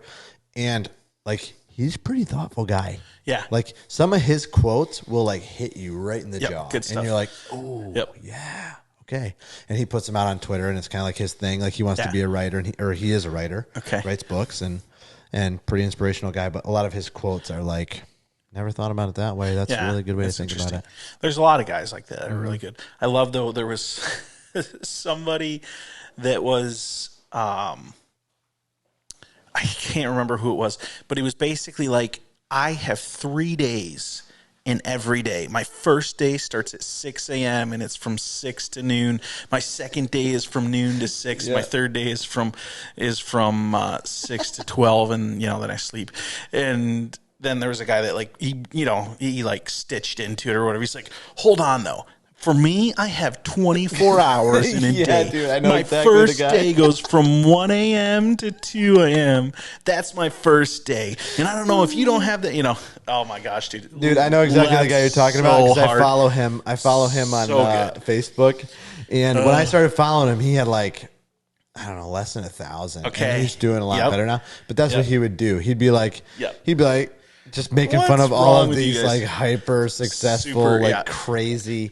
It's funny because like these guys have a point. Like there's a reason they're successful. Yeah. And it's not because they're slouching, like fair enough. And some people just need to be told like, get, a little kick in the butt is good. Mm-hmm. Right. Right. And that's part of what they're doing. Yes. And I enjoy that. Vaynerchuk. You listen to Vaynerchuk ever? No. Oh, he's interesting. Yeah, dude. There's different ones though that are like that. They're super motivational. It's like, I mean, tone it down a little. You probably could take a breath in there, maybe, but at the same time, there's a reason that they're super uber successful. Mm-hmm. So, yeah. So I mean, it comes down to it's the same with this podcast. Like, if I wanted to wake up at 5 a.m. and really put my whole heart into it, I could probably do better. Right. You can, but make what it go faster. at what cost or what dedication? Yeah. I think that was what I was getting into like last time when I said I feel like now I can see the pathway. Where sometimes you feel like you don't want to give something everything because you're not sure if you'll fail or if you'll make it. And now I feel like I'm at the point where I'm like, fear of failure. I'm not afraid of failing anymore. Like I've already actually hit the bar that I most wanted to hit, which was just making $5 off of it. Like somebody paying me for making a video. That happened. And so then like for me, there's no longer that. So now it's just kind of like, how much do I have another goal? What is my next kind of like thing? Like in the back of my head, I'm like 10,000 subscribers feels like it's pretty much done at this point. It's just a matter of putting in the time. 100,000 subscribers feels like that'd be probably doable, but a lot of time. But I think if I actually shot for that and went for it, I probably could surpass it. And it's just deciding how much do I want to put into it. Sure. And I don't know. It's a moving gauge, probably, right? Yeah. Like, so it's, you know, your life depends on it, and you have to be smart about it too. And work, family, life balance. That is always kind of back and forth. The truth is that if you want something bad enough, or if you believe in something enough, like, you'll make it happen. Kind of work it into fruition. Yep. You know? Yeah, I think you're right. There's a lot of value in doing what you're doing, and whether or not you have 100,000 people watching or not, the people that are watching are probably getting a lot of it. I know I super enjoy watching. Good. Watching your grandpa's episode was so fun. And, right. And just, and I'll have that forever. It's good stuff. Yeah, and it's good stuff. It's good to broaden your horizons a bit in every way and realize you don't know much. Yeah, and even like some of the different ones with some of the younger guys, Pat and Paul, and like hearing some of their story stuff that I haven't necessarily heard. Like guys that I grew up with, close to, but somewhat adjacent to. Like they're just enough younger that I wasn't like in my inner circle necessarily, but I was around them a lot. And so it's fun to hear how they're doing and see what's going on. And I'm loving it. I think I think if you keep working on it, you'll find a wider audience. Yeah, the cool part is like when you're putting out content that people can learn from or whatever, it actually has an impact on people's life. That's my favorite part. Mm-hmm. We had a little clip from one of our episodes about basically a hardship journey that was pretty remarkable early on, and how amazing, like, it's just a good story. Dr. Sean Harney, you got to go and listen to that episode. Yeah, I'm excited for that one. And you got to see that clip. Because the editing with it's pretty cool. There's music and there's clipaways, and doing a lot more stuff like that lately. Cool. But like, it impacted people. It impacted me, but like, it impacted people, and it got some 70,000 views on TikTok. But I don't even care about the views. The comments were like amazing. Yeah, that's like cool. People who were like, "Thank you for sharing this. This is so encouraging. This is so inspiring." It's like good. Yeah. Then you got out of it what I got out of it, and that's good enough for me. Yeah. You know? Yep. So, yeah, for me, probably the most rewarding part is the different people that have reached out and been like, hey, we're looking at starting our own monument business. I got a question about this, and being able to be that help for somebody else that I wish I would have had different points, or that dad wished he would have had at different points, when there wasn't somebody to just ask and get some help from, and a friendly person to care about you and give you 20 minutes of your time. Right. And like, I enjoy being able to do that. And at this point I still can. Yep. Obviously if the viewers go up at some point, it'll just kind of be like, there'll be too much of that where you can't give yourself to it that much. Yeah. But at this point, it's nice to, and that's what keeps me going, is knowing there's guys out there that they're not just entertained, but they're getting something from it more than just this is fun and interesting. Yeah, learning like I am. It's kind of a fun medium. Yeah, it's a blast. Cool, man. That's awesome. Well, I hope that you stick with that. I'll reach out to you for sure and see how that's going. But good. Thanks for coming on. Like anytime. Anytime. Yeah. Next time, we'll talk politics the whole time. All right. Perfect. Sounds good. We could like all of our late night talks. I know we could get into some good late night talk stuff. Yeah, no doubt about it. Yep. But thanks for being generous with your time. Yep. So come back again. Will do. All right. That's it, everybody. See ya.